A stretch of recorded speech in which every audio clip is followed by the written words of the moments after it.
So today we are going to discuss about the wave function and its properties. So in this lecture we are going to discuss about why the wave functions are important and how the properties of wave functions varies and where it is applicable and what are the significance of wave function. Before discussing the wave function, we should know about several things.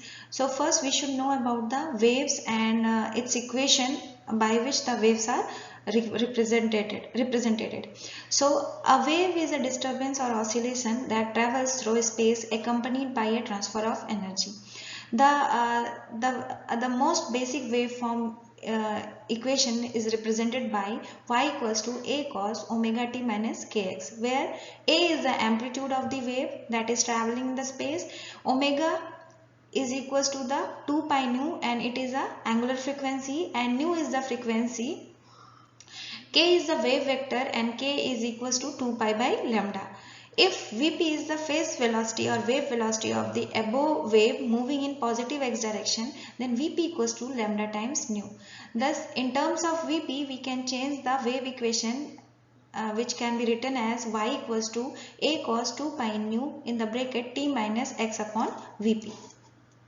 So this is the simple wave equation, and this is very important because before discussing the wave function we should know about the wave and what is wave equation and what is the characteristics of wave.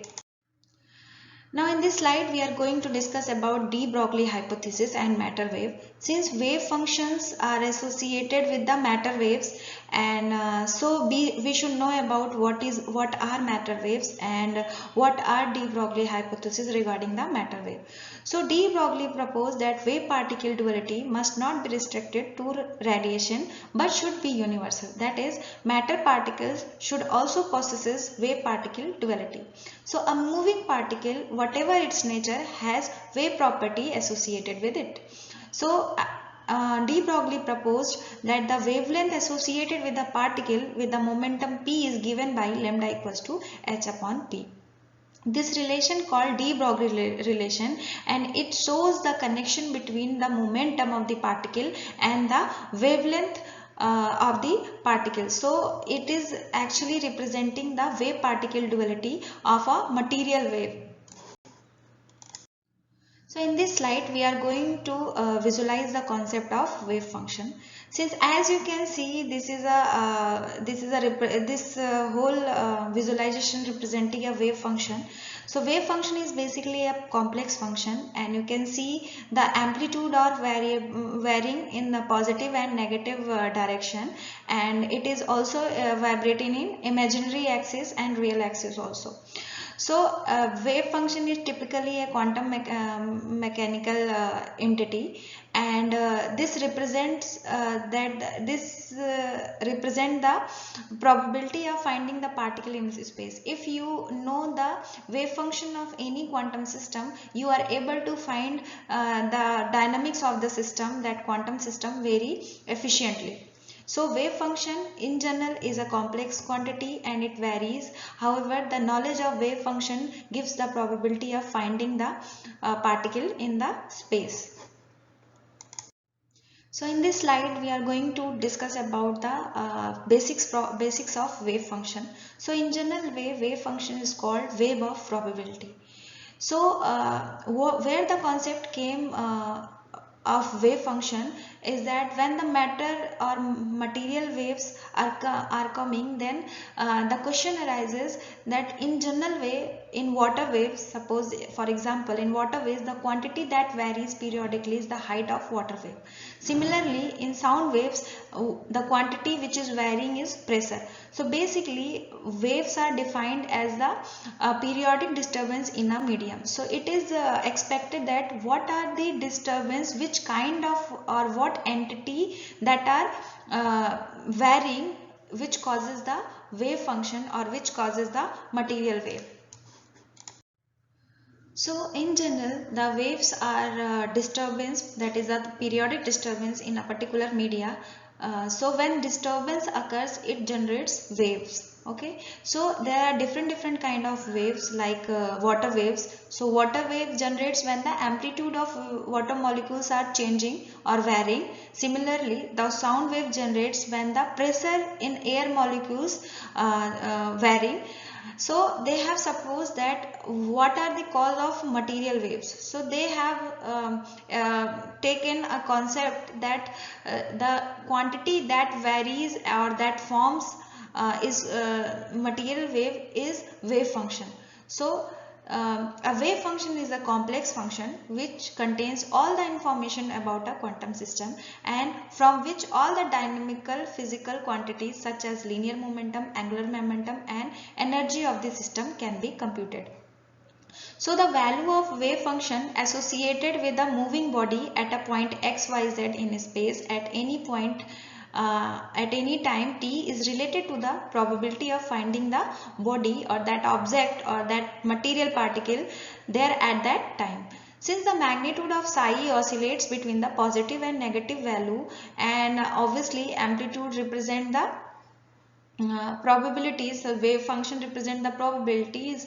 So the wave function psi has no physical significance as the probability of finding the particle at any place or any instant cannot be negative. So basically psi represent the probability of finding the particle or object in the space, and if simply we are taking psi, so psi there is a psi is acts as a normal wave. It is represented by normal wave function, normal wave equation. So psi have the amplitude positive and negative. So if psi represent the positive, there are no meaning of negative probability. So that's why only psi has no physical significance, but mod psi square is always positive value and thus is a physically significant, and it gives the probability density, that is mod psi square dx dy dz gives the probability of finding the particle at a time t in the volume element dx dy dz in space. So being a complex function, the wave function psi can be written as psi equals to a plus ib. So what is the complex conjugate of psi? A minus ib. So when we are finding mod psi square, that means equals to psi into psi star, that is equals to a plus ib, a minus ib. So when we are computing this, we got a square plus b square, which is a positive quantity. So the wave function which is represented by psi has no physical significance, but when we are talking about mod psi square, then that mod psi square representing the probability of finding the material particle in the space, and we will get the positive quantity, and that will shows the probability that how much is the probability to find the particle in the particular space at a particular time. Now we are talking about the physical significance of wave function. So the wave function psi itself, however, has no direct physical significance. There is a simple reason why psi cannot be interpreted in terms of any experiment. The probability that something be in a certain place at a given time must lie between 0, the object is definitely not there for 0 probability, and 1, that is the object is definitely there, that is the 100% probability. So an intermediate probability, suppose 0.2 means that there is a 20% chance of finding the object in a particular region, but the amplitude of a wave can be negative as well as positive, and the negative probability, suppose minus 0.2, is meaningless. Hence psi by itself cannot be an observable quantity, that means psi itself cannot be measured. But this objection does not implement in mod psi square. So when we are taking the mod square of psi, the square of absolute value of the wave function, which is known as the probability density. So mod psi square is the probability density, and when we multiply this mod psi square with the volume element, that is dx dy dz, then we will get the probability of finding the particle in the space, or probability of finding the object in the space. So psi does not contain any physical significance, but when we are talking about mod psi square, then mod psi square represent the probability density. Now, if we are talking about the physical significance of wave function, we should also discuss it in detail. So, a large value of mod psi square means the strong probability of the object's presence, while a small value of mod psi square means the slightly possibility of its presence. As long as mod psi square is not actually zero somewhere, however, there is a definite chance, however small, of detecting it there. This interpretation was first made by Max Born in 1926. There is a big difference between the probability of an event and event itself. Although we can speak the wave function psi that describes a particle as being spread out in space, because we should know that there is a probability. So in space there are some probability to find the particle. So that means the wave functions is being spread. This doesn't mean that particle itself is thus spread out.